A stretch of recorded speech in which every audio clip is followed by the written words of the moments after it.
సమయం సందర్భం నాకు తెలియదు, కానీ ఒక విషయం చెప్తాను. సమయం మంచిది సమయం అనుకుంటే ఓకే, ఈ సమయం కాదురా అనుకున్నారనుకోండి సారీ, నాకు చెప్తాను, అయినా చెప్తాను. ఏంటంటే నేను రాజకీయాల్లోకి వచ్చి 40 సంవత్సరాలు అయింది. ఈ 40 సంవత్సరాలు కూడా ఓడినా గెలిచినా నర్సీపట్నం మార్పు అయ్యేలా పోతుందని చెప్పి కష్టపడి గెలిచాం. అది మీ అందరికి తెలుసు. ఓడినా అదే గౌరవం, గెలిచినా అదే గౌరవం నాకు. ఎందుకంటే నర్సీపట్నం పెట్టగా ఈ 40 సంవత్సరాలు కూడా నన్ను ఆదరించారు. అయ్యన్న పోతుడు అంటే రాష్ట్ర స్థాయిలో ఎక్కడికి వెళ్ళినా అయ్యన్న పోతుడు రా అని చూపించేటువంటి అవకాశం నాకు కలిగిందంటే అది మీరు ఇచ్చినట్టు ఆశీర్వాదం. తర్వాత నందమూరి తారక రామారావు గారు నాకు ఇచ్చిన అవకాశం.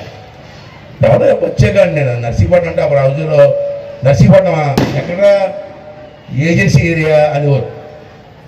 83లో 82లో నేను హైదరాబాద్ నేను రామారావు గారు పిలిస్తే నర్సీపట్నం ఎక్కడుంది సార్, విశాఖపట్నం నుంచి ఎలాగెలా సార్, అనకాపల్లి ఎలాగెలా సార్ చెప్పారు.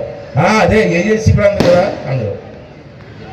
ఇవాళ నర్సీపట్నం గుర్తింపు వచ్చింది. దానికి కారణం ఎన్టీ రామారావు గారు, దాంట్లో అనుమానమే లేదు. ఇప్పుడు కొంతమంది చెత్తనాపడలేదు లేదు మాట్లాడతారు, దాని గురించి పట్టించుకోవాల్సింది మనం. వాస్తవం అది. అంచేత నేను ఏమంటానంటే 40 సంవత్సరాలు నన్ను ఆదరించారు. మంచి అయినా చెడ్డైనా మా బిడ్డగా ఆదరించారు. ఈ స్థానంలో ఉన్నానంటే రాష్ట్ర స్థాయిలో కానీ ఎక్కడికి వెళ్ళా నాకు ఆ గుర్తింపు వచ్చిందంటే ఎన్టీ రామారావు గారి తర్వాత మీరే. ఇంచేత నాకు 66 సంవత్సరాలు వచ్చేసాయి చూస్తుండగా. ఒక పక్క బాధగా ఉంది, కలిసిపోతుంది, బాధ కూడా ఉంది, చెప్పకపోతే. రెండోది ఏంటంటే ఓన్లీ నా టైంలో ఇది చేసేవాడిని సంతృప్తి కూడా ఉంది. నేను మీ అందరినీ కోరుకుంటున్నాను. ఇది పొలిటికల్ స్పీచ్ అని మాత్రం ఎవరు అనుకోవద్దు. ఇప్పుడు మళ్ళీ 3 నెలల్లో ఎలక్షన్కి వస్తున్నాయి. ఏప్రిల్లోనే ఎలక్షన్ 3 నెలలు.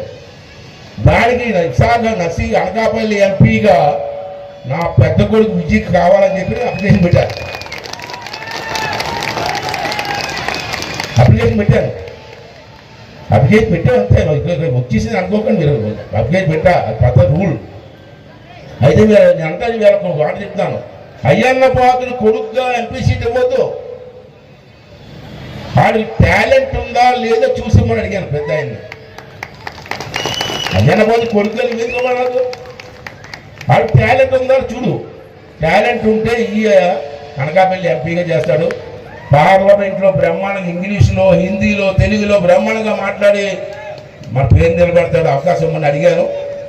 ఆ స్వామి దయ వల్ల, మైడమ్మ దయ వల్ల, నూకాలమ్మ దయ వల్ల వాడికి కానీ ఎంపీ సీట్ వస్తే నన్ను మీరు ఎలాగ ఆదరించారో అదే ఆదరణ, అభిమానం నా కొడుకు కూడా చూపించమని చెప్పి మీ అందరినీ కూడా ఈ సందర్భంగా మనం కోరుకుంటూ రిక్వెస్ట్ చేసుకుంటూ థ్యాంక్ యూ మచ్.